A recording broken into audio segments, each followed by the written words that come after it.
레디아 공주 이권 1. 이웃 나라들과 힘을 합치면 되지 않습니까?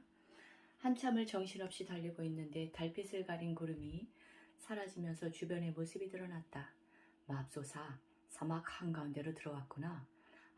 어두운 밤에 중장기병의 추격을 피하느라 길을 제대로 확인하지 못했기 때문에 일행은 사막으로 접어들고 말았던 것이다.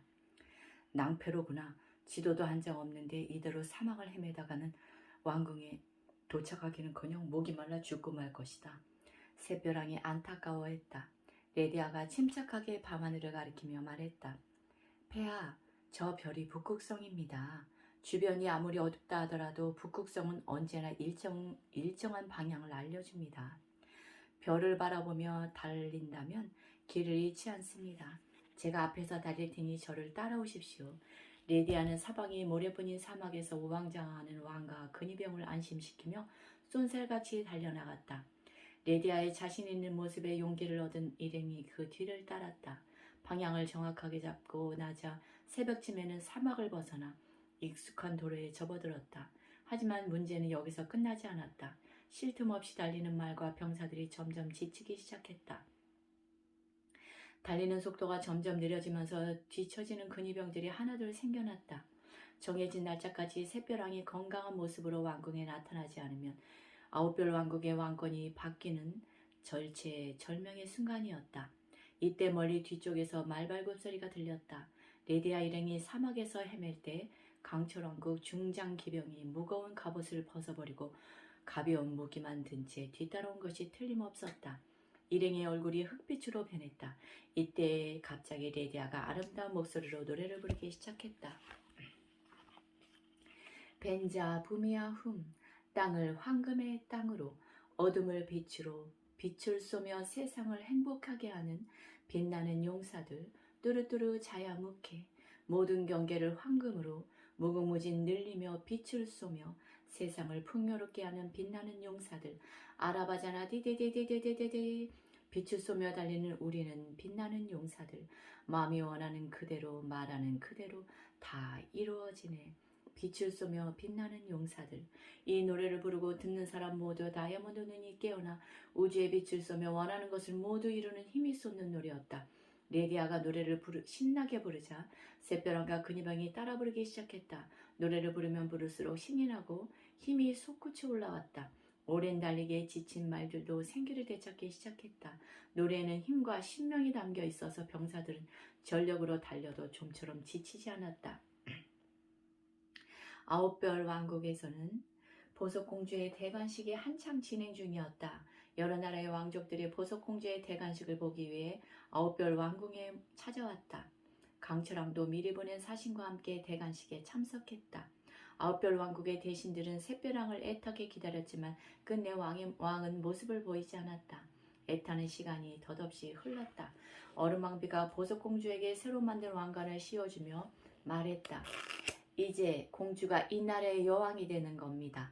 앞으로 아홉별 왕국과 강철 왕국은 더욱 긴밀하게 협조하며 왕실의 공동 번영을 추구하게 될 겁니다. 강철왕이 자리에서 일어나 기립박수를 치자 하객들이 강철왕의 행동을 따라했다. 이때 샛별왕이 날쌔기로 소문난 경주마 번개를 탄 채 왕궁 안으로 들어오며 외쳤다. 멈춰라! 얼음왕비가 샛별왕의 늠름해진 모습을 보고 귀신이라도 본 듯 놀라 왕관을 떨어뜨렸다. 왕관은 땅에 떨어지면서 반으로 쪼개지고 말았다. 번개는 아홉별 왕국에서 가장 날쌘 명마로 젊은 장교들도 쉽게 다루지 못할 만큼 거친 말이었다. 샛별왕이 번개를 타고 먼 길을 달려왔다는 것은 그의 건강이 전성기 시절로 돌아왔음을 증명하는 움직일 수 없는 증거였다. 나는 아직 아홉별 왕국을 통치하는데 아무런 문제가 없으니 오늘 대관식을 할 필요가 없소. 강철왕도 갑자기 젊어진 샛별왕의 모습과 우렁찬 목소리에 놀라 말을 꺼내지 못하는 중이었다. 강철왕국 사신이 샛별왕의 앞에 나타나 이의를 제기했다. 얼마 전까지 샛별왕께서는 의자에서 일어나는 것조차 힘들어하셨습니다. 나라를 통치할 수 있을 만큼 기력을 회복하셨다는 것을 어떻게 증명하시겠습니까? 사신이 트집을 잡자 샛벼랑이 사신에게 성큼성큼 다가가더니 그를 번쩍 들어 멀리 던져버렸다. 쾅 하는 소리와 함께 대리석으로 된 장식된 왕궁의 바닥에 내리 꽂힌 사신의 입에서 구슬픈 신음소리가 새어났다. 아이고 사람 살려. 이 정도면 충분하겠느냐? 아니면 더 증명해 줄까? 바닥에 엎드려 신음하던 사신이 손사래를 쳤다. 아닙니다. 충분하옵니다. 강철왕국으로 돌아가 백성들에게 아홉별 왕국의 샛별왕께서 병을 털고 일어나셨다는 기쁜 소식을 전하겠습니다. 사신이 연신 허리를 만지며 강철왕 뒤로 물러났다. 강철왕국의 사신을 바닥에 던진 것은 곧 강철왕에 대한 도전이기도 했다. 샛별왕, 내 놈이 감히 내 눈앞에서 내가 보낸 사신을 바닥에 내리꽂아? 이는 곧 나를 바닥에 집어 던진 것과 같은 것이다. 오늘 내 놈의 행동을 용서받기 위해서는 아홉별 왕국 전체를 내놓아야 할 것이다. 강철왕은 대규모 병력을 이끌고 아홉별 왕국으로 왔지만 주력 부대가 본국인 강철왕국에 남아있는 이상 이곳에서 싸움이 벌어지는 아홉별 왕국의 군대 전체를 상대할 수는 없는 상황이었다. 강철왕이 자리를 박차고 나갔다. 그는 곧장 자신의 왕궁으로 돌아가 전쟁 준비를 할 것이 분명했다. 이 모습을 본 어른 왕비가 샛벼랑을 쏘아붙였다. 오라버니가 보낸 사자를 내동댕이 치다니 제정신이 아니군요. 곧 전쟁이 벌어질 거예요. 아홉별 왕국이 불바다가 되는 것을 막고 싶다면 왕관을 가지고 나를 찾아오세요. 오직 나만이 오라버니께서 말해서 전쟁을 막아줄 수 있어요. 내 말이 아홉별 왕국의 여왕이 되는 조건을 들어주기 전에는 전쟁을 피할 방법이 없을 겁니다. 어른 왕비는 포석공주를 데리고 대관식장을 박차고 나가버렸다. 강철왕은 자신의 왕궁에 도착하자마자 모든 신하들에게 소집령을 내렸다. 샛벼랑, 내 놈이 내가 보낸 사신을 바닥에 매다 꽂았단 말이냐. 이는 곧 나를 능멸한 것이다. 여봐라! 지금 당장 아홉별 왕국을 공격할 준비를 하라. 강철왕국의 모든 군대를 동원해 아홉별 왕국을 쑥대밭으로 만들 것이다.